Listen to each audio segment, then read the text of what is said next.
அனைவருக்கும் வணக்கம். எல்லாரும் நல்லா இருப்பீங்க அப்படின்னு நம்புகிறேன். சமீபமாக இப்போ ஒரு ஒரு நாள் 2 நாளைக்கு முன்னாடி நான் வந்து பார்த்திங்கன்னா கடையநல்லூர் சட்டமன்ற தொகுதியினுடைய நாம் தமிழர் கட்சி அவங்களுடைய அலுவலகம் திறந்தாங்க. அந்த தேர்தல் அலுவலகம் திறந்தாங்க. அந்த அலுவலக திறப்பு விழாவுக்கு போயிருந்தேன்.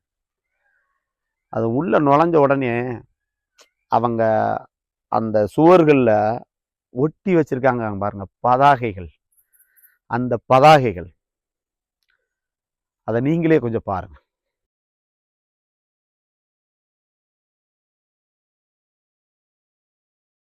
என்ன பார்த்தீங்களா? பதாகைகளில் நல்லா பார்த்தீங்கன்னா தெரியும். தமிழ்த்தாயில இருந்து இன்று 2009 ஈழத்தில் 20க்கும் மேற்பட்ட வல்லாதிக்க நாடுகளை எதிர்த்து தன் இனத்திற்காக சண்டையிட்ட மரத்தமிழன் பிரபாகரன் வரைக்கும் போன்ற மிக மிக பெரிய தமிழ் இனத்திற்காக தன் உயிரையும் ஈந்த நிறைய படங்களை, நிறைய தலைவர்களை நீங்க பார்க்கலாம். இந்த கொள்கை எந்த கட்சியிலையாவது இருக்குமா? நம்மளுடைய தமிழ் முன்னோர்கள்ல, அதாவது ஒருத்தன் எங்க பசும்பொன் தேவரையாவுக்கு ஒரு சாதிய குறியீடை கொடுத்துருக்கான். எங்க ஐயா பெருந்தலைவர் காமராஜருக்கு ஒரு சாதிய குறியீடை கொடுத்துருக்கான். அதே மாதிரி எங்க ஐயா கக்கனுக்கு ஒருத்தன் சாதிய குறியீடை கொடுத்துருக்கான். எங்க முப்பாட்டன் மருதுபாண்டியருக்கு சாதிய குறியீட்டை கொடுத்துருக்கான். எங்க ஆத்தா முப்பாத்தாள் வேலுநாச்சியாருக்கு சாதிய குறியீட்டை கொடுத்துருக்கான்.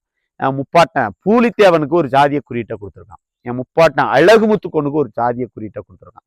அதே மாதிரி என் முப்பாட்டன் வெண்ணிக்கால் அடிக்கி ஒரு ஜாதிய குறியீட்டை கொடுத்துருக்கான். ஆனா இந்த படத்தை பார்க்கும்போது உங்களுக்கு தெரியும், நாம் தமிழர் கட்சி மட்டும்தான். இவங்க எல்லாரும் சாதிய தலைவர்கள் இல்லை, தமிழ் தலைவர்கள், நம்மளுடைய முன்னோர்கள், நமக்காக பாடுபட்டவங்கிற ஒரு உயர்ந்த கொள்கைகளோட இந்த மண்ணையும் மக்களையும் அளவு கடந்து நேசித்து உயிர்மநேய அரசியலை பண்ணக்கூடிய ஒரே கட்சின்னு பார்த்தீங்கன்னா நாம் தமிழர் கட்சி தான். இப்ப இந்த தமிழ் தலைவர்கள் எல்லாம் கொண்டு வரக்கூடிய பிள்ளைகளைத்தான் நீங்க புறக்கணிச்சுட்டு கருணாநிதி, எம்ஜிஆர், ஜெயலலிதா, மோடி, அப்புறம் இப்போ ஒரு தற்குறி ஒன்று வந்திருக்கு விஜய். எந்த கொள்கையும் கிடையாது, எந்த கோட்பாடும் கிடையாது. ஆனா வந்த உடனே நாங்க முதலமைச்சர் ஆயிரணும். எப்படி? எங்க ஐயா ஸ்டாலின் 1000 ரூபா அப்படின்னாரு, உங்களுக்கு மாசம் 1000 ரூபா அப்படின்னாரு. அப்புறம் இப்ப எங்க ஐயா எடப்பாடி மாசம் நாங்க பெண்களுக்கு 2000 ரூபா தரோம் அப்படின்னாரு. இந்த தற்குறி வந்து என்ன சொல்லிடுச்சு அப்படின்னா, நான் மாசம் 2500 ரூபா தரேன் அப்படின்னு. இப்ப நீங்க இன்னைக்கு நாட்டு நடப்ப கொஞ்சம் உள்வாங்கணும். இன்னைக்கு ஈரான்ல சண்டை நடக்கும்போது இங்க வரக்கூடிய கேஸ், எல்பிஜி, சரியா, அதுக்கப்புறம் பெட்ரோல், டீசல் போன்ற எரிபொருள் தட்டுப்பாடு இப்ப கடுமையா வந்துருச்சு. இப்ப நிறைய ஹோட்டல்களை க்ளோஸ் பண்ணிட்டு இருக்காங்க. இன்னும் நிறைய நடக்க போகுது. இதற்கு காரணம் என்ன அப்படின்னு கேட்டீங்கன்னா, நம்ம மண்ணை சார்ந்து வாழாமல் வளர்ச்சி என்கிற பெயரில் கிராமங்களில் உள்ள மக்களை கூட விறகு எரித்ததிலிருந்து ஒதுக்கி விட்டு அவங்களுக்கு இந்த சிலிண்டரை கொண்டே திணிச்சதான் காரணம். எப்பவுமே நம்மகிட்ட இருக்கிற வளங்களை பயன்படுத்தணும். அதுதான் நமக்கு கடைசி வரைக்கும் கை கொடுக்கும். ஆனா நீ எப்போ அடுத்தவன் கைய தலைக்கு வச்சு படுக்க ஆரம்பிச்சியோ அப்பவே அவன் எப்படா கைய உருவிட்டு போவோங்கிற பயத்துலதான் இருக்கணும். இதனாலதான் எங்க அண்ணன் செந்தமிழன் சீமான் அடிக்கடி சொல்லுவாரு, தற்சார்பு பொருளாதாரம் எங்க கொள்கைங்க. எப்படி? தற்சார்பு பொருளாதாரம் எங்க கொள்கைங்க. நீ அந்த வார்த்தையை கவனிக்கணும். அதோட வலிமை என்ன அப்படிங்கிறத நீ உள்வாங்கணும். நீ அதை விடுத்து நாங்கள்லாம் பெரிய பணக்காரன், நாங்கள்லாம் இப்படித்தான் இருப்போம், நாங்கள்லாம் அப்படித்தான் இருப்போம் அப்படின்னா அதோட பலன் இன்னும் கடுமையா இருக்கும். விளைவுகள் மிக மிக கடுமையா இருக்கும். வருங்காலத்துல உனக்கு கல்வி, தண்ணி, மருத்துவம் இது 3மே இல்லைன்னு ஆகிப்போச்சு. இந்த அயோக்கியங்க, இந்த ஏடிஎம்கே, டிஎம்கே, பிஜேபி, காங்கிரஸ், அதே மாதிரி இந்த தற்குறி விஜய், இவங்க 5 பேரும் என்னைக்குமே கல்வி, தண்ணி, மருத்துவம் மூணையுமே நாங்க வந்து குழந்தைகளுக்கோ இல்ல வருங்கால தலைமுறை பிள்ளைகளுக்கோ தரமான, அதே மாதிரி விலை இல்லாமல் கிடைக்க செய்யும் உத்தரவாதத்தை இந்த 5 கட்சிகளும் தரமாட்டாங்க. அப்படி உத்தரவாதத்தை தரக்கூடிய ஒரே கட்சின்னு பாத்தீங்கன்னா அது நாம் தமிழர் கட்சி மட்டும்தான்.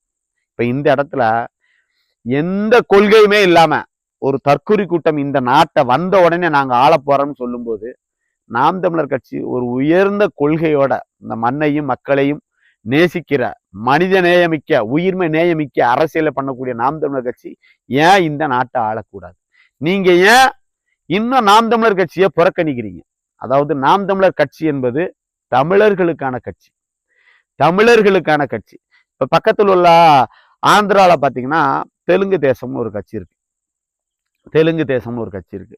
அந்த கட்சியை அந்த மக்கள் அந்த பூமியில வெல்ல வச்சாங்க. அந்த கட்சியை அந்த மக்கள் அந்த பூமியில வெல்ல வச்சாங்க.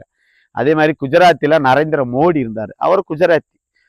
அவரை வந்து அந்த குஜராத்தி மக்கள் வெல்ல வச்சாங்க. பக்கத்துல கர்நாடகாவில கர்நாடகாக்காரங்க தான் முதலமைச்சர் வராங்க. ஆனா தமிழ்நாட்டுல மட்டும் இங்க இருக்கிற மக்கள் ஏன் ஒரு தமிழனை முதலமைச்சரா வர விடக்கூடாதுன்னு நினைக்கிறீங்க? என்ன காரணம்?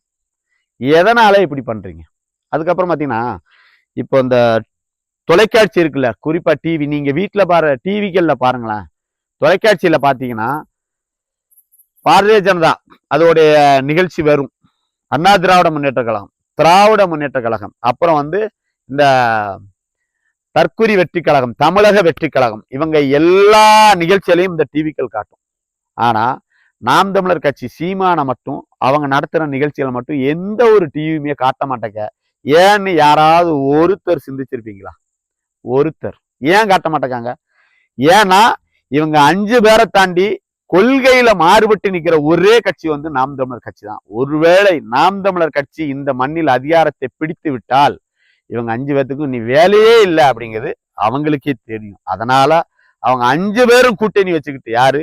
ஏடிஎம்கே, டிஎம்கே, பிஜேபி, காங்கிரஸ், தற்குறி, தமிழக வெற்றி கழகம், இந்த 5 பேரும் கூட்டணி வச்சுக்கிட்டு நாம் தமிழர்ங்கிற ஒரு கட்சியை தனியா நிக்கக்கூடிய இந்த மக்களை நம்பி நிக்கக்கூடிய ஒரு கட்சியை எப்படியாவது வீழ்த்திடணும், ஆட்சி அதிகாரத்துக்கு வரவிட்டுறக்கூடாது அப்படிங்கிற ரொம்ப முனைப்பா செயல்படுறாங்க. அதனாலதான் போன தேர்தல்ல இருந்த விவசாய சின்னத்தை பறிச்சுட்டு அவங்களுக்கு நாம் தமிழர் கட்சிக்கு, அதாவது ஒலி வாங்கி மைக் சின்னத்தை கொடுத்தாங்க. இது இந்திய வரலாற்றிலேயே நடக்காத ஒரு நிகழ்வு. ஒரு கட்சி 30 லட்சம் வாக்குகளை அந்த விவசாய சின்னத்துல வாங்கினாங்க. ஆனா 30 லட்சம் வாக்கு வாங்கின அந்த கட்சிக்கு அந்த விவசாய சின்னத்தை ஒதுக்காம இன்னைக்கு புதுசா வந்த ஒரு கட்சிக்கு அந்த சின்னத்தை ஒதுக்கிட்டு, இந்த கட்சி வந்து நிறைய வாக்குகளை வாங்கிடக்கூடாது, எந்த கட்சி? நாம் தமிழர் கட்சி நிறைய வாக்குகளை வாங்கிடக்கூடாதுன்ற ஒரு எண்ணத்துல நாம் தமிழர் கட்சிக்கு ஒலி வாங்கி என்கிற மைக் சின்னத்தை கொடுத்தாங்க. அதுலயும் உண்மையிலே தமிழர்கள் விழித்து கிட்டத்தட்ட 36 லட்சம் வாக்குகளுக்கு மேலான ஒரு அபரிமிதமான வளர்ச்சியை நாம் தமிழர் கட்சிக்கு இந்த தமிழ் மக்கள் கொடுத்துருக்காங்க, மான தமிழர்கள் கொடுத்துருக்காங்க. அது வந்து உண்மையிலே அவங்களுக்கு ஒரு ராயல் சல்யூட். சத்தியமா நீங்க யோசிங்க. இப்ப இந்த படத்தை பார்த்தீங்கன்னா உங்களுக்கே தெரியும், இதுல எல்லா தலைவர்களும் இருப்பாங்க. இவங்க தான் உங்க சொந்தக்காரங்க, நாங்க அவங்களுக்கு சொந்தக்காரங்க. ஆனா நீங்க எங்களை புறந்தள்ளிட்டு சொல்லுவான்ல, இந்த திரையில நாயகனா வந்து நான் பல பேரா வீழ்த்திடுவேண்டா அப்படின்னு சொன்ன ஒரு தற்குறி கரூர்ல என்ன ஓட்ட ஓடிச்சு தெரியுமா? நீங்க அதை பாருங்களேன், பாருங்க. ஒருத்தனுடைய ஒரு தலைவன் என்பவன் உண்மையிலே ஒரு நல்லதொரு ஒரு தைரியம் உள்ள மனிதன் அந்த இடத்துல சரியா நின்றுக்கணுங்க. வந்த உடனே விட்டுட்டு பறந்துட்டாரு. பிரச்சனைன்னு வந்த உடனே ஐயோ அப்படின்னு விட்டுட்டு ஓடினவர் தான் அந்த அவர் ஊர்ல இருந்து பனைவரா அந்த வீட்டுல இருந்து வெளியே வரல. அப்படி ஒரு ஆளை நம்பி நீங்க ஓட்டு போட்டீங்கன்னா வருங்காலத்துல உங்க பிள்ளைகளுடைய நிலைமை என்னங்கிறத நீங்களாம் யோசிக்கணும். குறிப்பா படிச்சவங்க யோசிங்க. அதுக்கப்புறமா மெயினா வருங்காலத்துல தமிழ்நாட்டுல தமிழர்களுக்கு 80-90 விழுக்காடு வேலை அப்படின்னு சொல்ற ஒரே கட்சி நாம் தமிழர் கட்சி தான். வேற எந்த கட்சியும் சொல்லவும் மாட்டாங்க. அவங்களுக்கு அது தேவையும் இல்லை. ஏன்னா அவங்க தமிழர்களை இந்த மண்ணில இருந்து அப்புறப்படுத்துறதுக்கு என்ன வேலை உண்டோ எல்லா வேலையும் பண்ணிட்டு இருக்காங்க. இனி வரும் காலங்கள்லயாவது, அதாவது இங்க வந்து என்னன்னா எல்லா மக்களும் நல்லா வாழறாங்க, பிறமொழி மக்களும் நல்லா வாழட்டும். நம்ம அதெல்லாம் எந்த மாற்றுக்கத்தும் கிடையாது. இப்ப அதாவது வந்தாரை வாழ வைக்கும் தமிழ்நாடு அப்படின்ட்டு உண்மையிலே இங்க வந்து பிற மொழியாளர்கள் நல்லாவே வாழ்றாங்க. அதுலலாம் நமக்கு எந்த கவலையும் கிடையாது. நல்லா இருக்கட்டும், எல்லாரும் நல்லா இருக்கணும். ஆனா தமிழ்நாட்டை தமிழர்கள் தான் ஆள வேண்டும்னு வரும்போதுதான் எல்லாரும் நம்மளை ஏத்தி நிக்காங்களே. ஏன்? ஏன்னா பிற மொழியாளர்களிடம் இருக்கக்கூடிய ஒற்றுமை தமிழர்களிடம் இல்லை என்பதுவே உண்மை. இதை கொஞ்சம் மாற்றுங்க உறவுகளே. திரும்பவும் சொல்றேன், விழிப்புதான் விடுதலையின் முதல் படி. நீங்க என்னைக்கு விழிக்கிறீங்களோ அன்னைக்கு உங்க வருங்கால தலைமுறை பிள்ளைகள் நல்லா வாழ்வாங்க வாழ்வாங்க வாழ்வாங்க.